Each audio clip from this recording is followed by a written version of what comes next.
When you're just starting out, keeping things simple makes sense. Arms at the sides, legs together, right?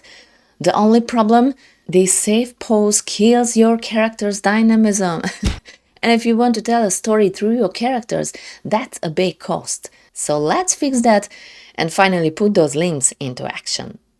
Let's start with the arms. You might be surprised just how much they can say about a character.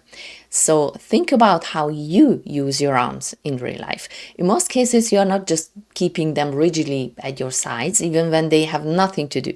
Like, let's say you're just chatting with someone. You might actually throw your arms onto your hips. Now, I'm not going to get into anatomical details here. That's a whole other episode. Right now, we just want to fix those poses, so let's keep it simple. So, arms on hips, maybe just one, while the other reaches up to your chin. That's your classic thinking pose, right? What to do? Or both hands on hips, and now you're angry. What did you do? What did you just say? How dare you? So you know the type. Or you cross your arms in front of you. Same pose, totally different meanings. You could be angry, nervous, defensive, or just casually leaning against the wall waiting for someone. Heck, you could even be proud. So what do you think of my idea? Same arms, completely different character. Or you can put your hands in your pockets if you have any. But think about happiness. The whole body opens up. Arms fly into the air. Or when something terrible just happened.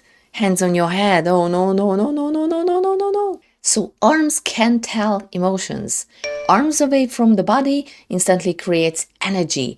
Crossed arms read as defensive or cold, but sometimes they signal confidence, even authority.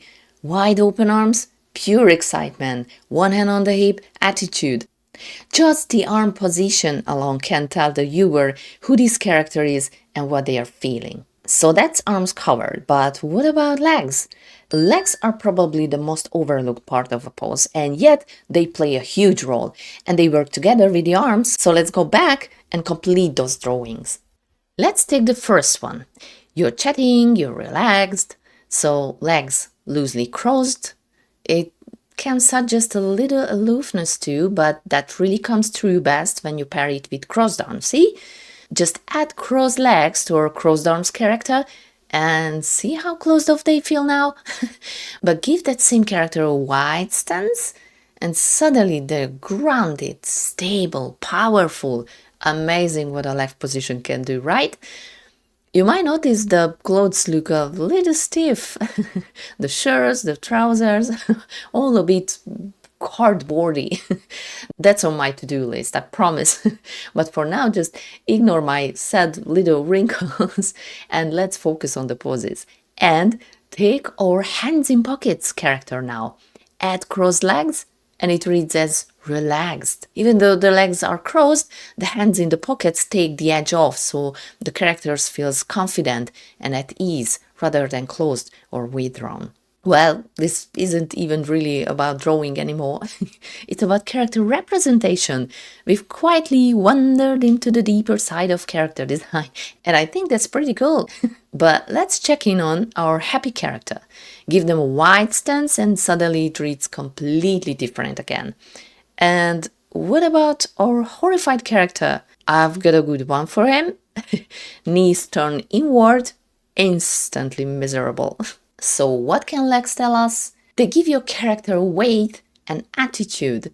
They show us how a character carries themselves. Wide stance, power and confidence. Legs crossed, shy or playful, but as we've seen, pair them with the right arms and the whole reading changes. The way a character stands is basically their personality made visible. And what will your character tell about themselves? Who are they? How do they feel?